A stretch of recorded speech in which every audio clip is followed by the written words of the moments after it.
Dear colleagues, dear friends, I'm honored to address this important dialogue on achieving a sustainable future for all. Advancing policies and actions to overcome financing challenges is indeed an overarching priority. The global context for achieving sustainable development could not be more challenging now. Official development assistance is falling as aid budgets are being slashed. Unilateral actions and trade protectionism are on the rise. Many developing countries are burdened by the high level of debt. Rather than investing in a better future for their people, they spend more on debt servicing than on health and education. At the same time, investment continues to elude countries and sectors that require the financing the most. This challenging moment underscores the paramount importance of the fourth International Conference on Financing for Development, to be held in Spain a couple of months later. It is a lifeline, a critical opportunity to reaffirm our collective commitment to multilateralism and to address the financing challenges of developing countries. The draft outcome document for the FFD4 sets a high level of ambition, a level that is necessary, calling for transformative change to set the global economy on a new pace.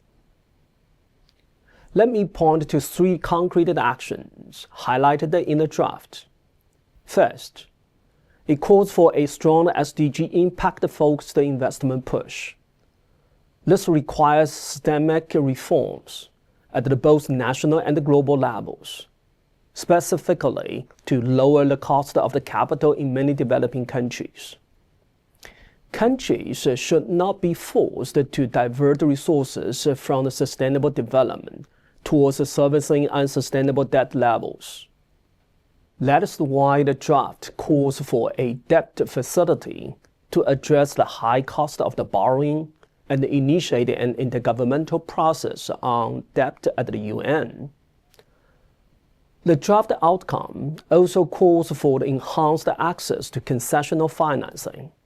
A greater quantity in the development financing must be accompanied by the greater quality of flows. Second, the draft stresses the need for a fundamental reform of the international development cooperation architecture, both in the country and globally. Country leadership is critical, ensuring that the international support can effectively serve the nationally identified needs and priorities. To this end, we need better coordination among all development partners, including multilateral development banks, public development banks, the UN system, and others.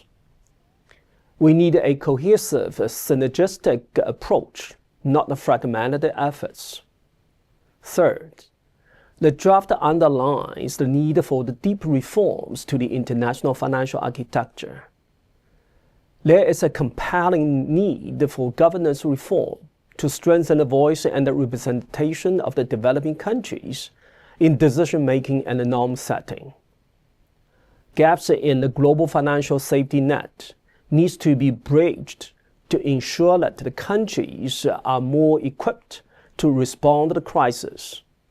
This includes a strengthened IMF and a new playbook for the SDRs, to have a more timely insurances and faster rechanneling to the countries in need. Dear colleagues, FFD4 presents a unique opportunity for us to commit to the multilateral action on financing in the face of the global uncertainty. The Club de Madrid is a steadfast champion of the multilateralism, an important partner, and plays an important role in ensuring an ambitious outcome in Seville. Your experience, your expertise, and commitment are vital to our shared success. Thank you.